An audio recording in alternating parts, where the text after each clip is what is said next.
Alors, on a une longue question ici qui nous attend. Soyez avisés que je vais faire ça rapidement et je ne vais pas faire toutes les démarches, mais je vais quand même vous donner les pistes nécessaires. L'avion A1, il va aller se rendre au milieu du segment A2D. Voilà. Et on ne dessinera pas tout de suite le triangle parce que sinon ça va faire trop de segments dans le dessin. Pardon. Présentement, dans le triangle D, A2S, on a nos trois informations, le triangle D, A2S. Ben, ce que vous pouvez faire avec ça, vous pouvez faire, étant donné qu'on a un angle prisonnier entre deux côtés, ben, on pourrait peut-être dire que X, qui est ici, la mesure X, ben, ça va être quoi? On va faire la loi des cos, parce qu'on a un angle prisonnier entre deux côtés. Donc, ça fait 40 au carré plus 50 au carré moins 2 fois 40 fois 50 fois le cos de 65. Et après quelques calculs rapides que je vais faire avec vous, ou que je fais pendant que je vous parle, ça donne 49,09. X est environ égal à 49,09 km, comme ça. Tout de suite, je vais faire apparaître le point M qui est ici. Et cette partie-là et cette partie-là vont être identiques. C'est écrit dans la question parce que l'avion va arriver au milieu.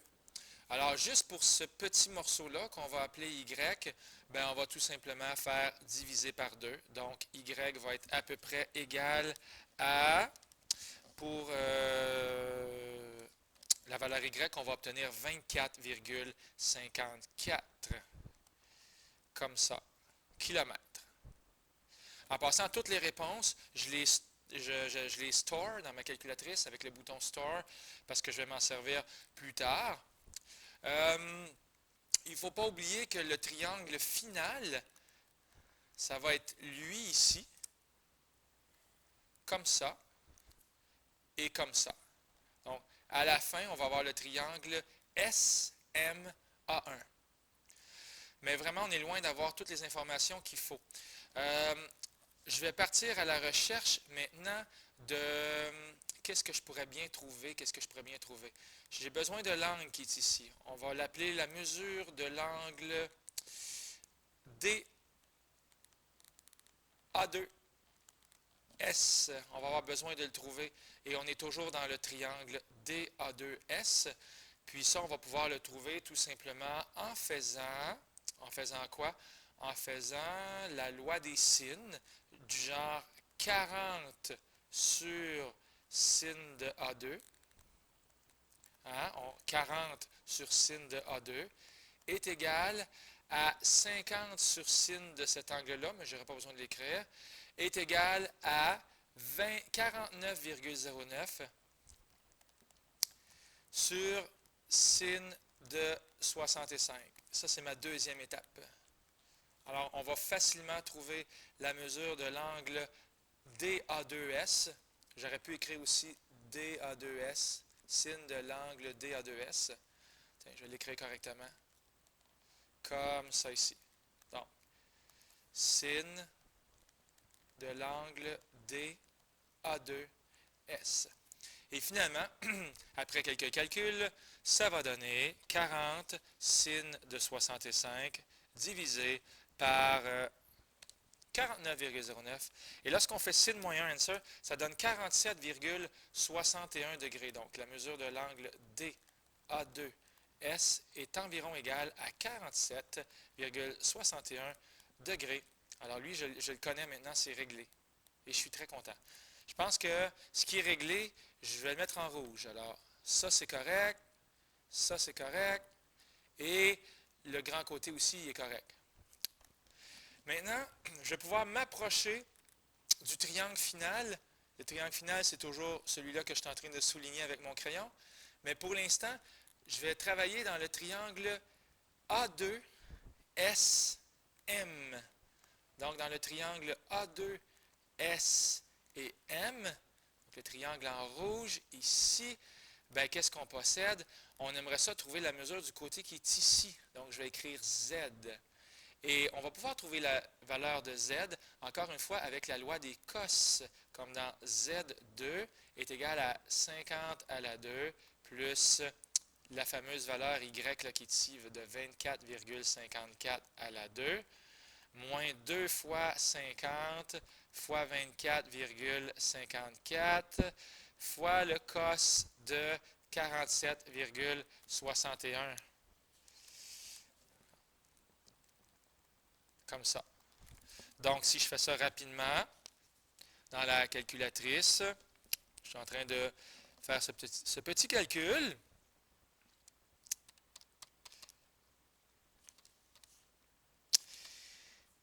Et ça donne 38,05 environ, 38,05 km. Alors lui, je l'ai trouvé, je suis content. Il est en rouge et tout baigne dans l'huile. OK. Maintenant, si je regarde le triangle objectif, le triangle qui est en jaune, qui est ici, on a maintenant le côté de 38, on a maintenant le côté de 30, mais malheureusement, c'est tout ce qu'on possède. Alors, peut-être que si je revenais au triangle rouge et que je trouvais juste cet angle-là ici, on va l'appeler l'angle MSA2, tiens, quatrième étape, pour trouver la mesure de l'angle MSA2, juste ce petit angle ici, là. Qu'est-ce qu'on va faire? On pourrait faire la loi des sines, du genre Y sur sin, pas Y, mais dans le fond 24,54 sur sin de l'angle MSA2 est égal à le Z qu'on vient de trouver, 38,05 sur sin de l'angle qui est ici, 47,61. Comme ça. Est-ce que c'est ça? Oui, c'est ça, 47,61. Comme ça. 47,61, je pense que je l'ai mis. OK, je le cherchais dans ma calculatrice et je l'ai trouvé. Donc, on va tout simplement faire 38,05 fois sin. Non, c'est pas vrai, je recommence. 24,54 fois sin de mon angle de 47,61 et je divise par le sin par 38,05. Voilà, on va finir par l'avoir. Et, toujours avec quelques calculs, ça va donner un angle de 28,45 degrés.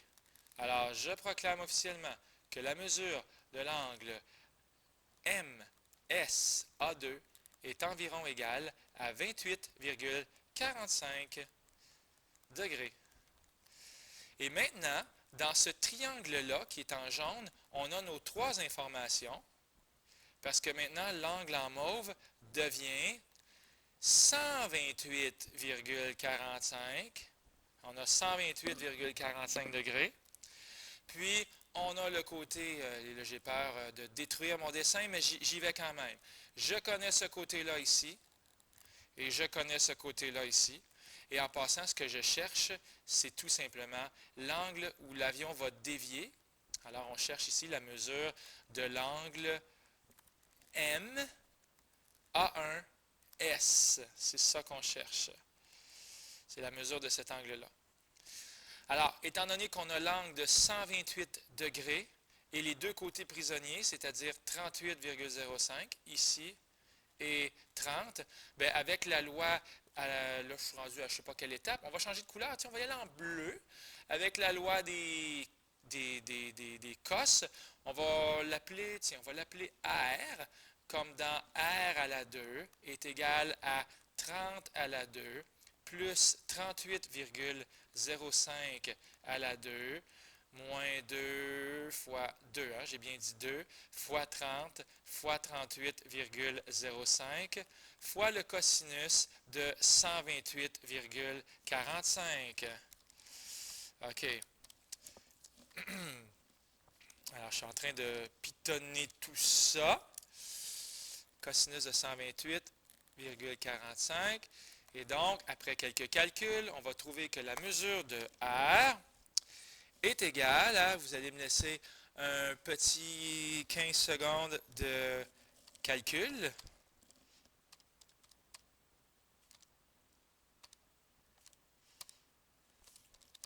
« 61,38. Donc, ce côté-là ici va être environ de 61,38 km.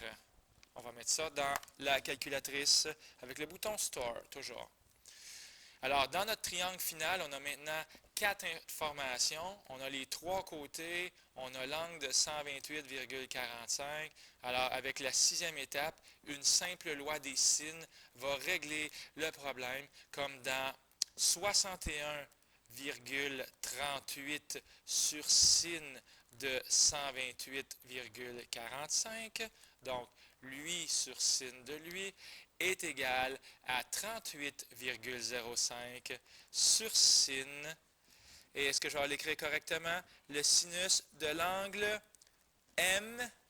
MA1S. J'ai peur de manquer de place. MA1S. C'est mon M qui n'est pas beau. Bon, c'est déjà mieux. Alors, on y va. On termine le calcul. On va faire 38,05 fois le sin de l'angle divisé par le grand morceau de 61,38. Et ça devrait donner, en faisant sin moins 1, answer, un angle de 29,04 degrés. Et alors, je proclame officiellement que la mesure de l'angle A1, S égale à peu près, je vais finir par l'écrire, égale à peu près 29,04 degrés. Quelle belle question, n'est-ce pas? Au revoir.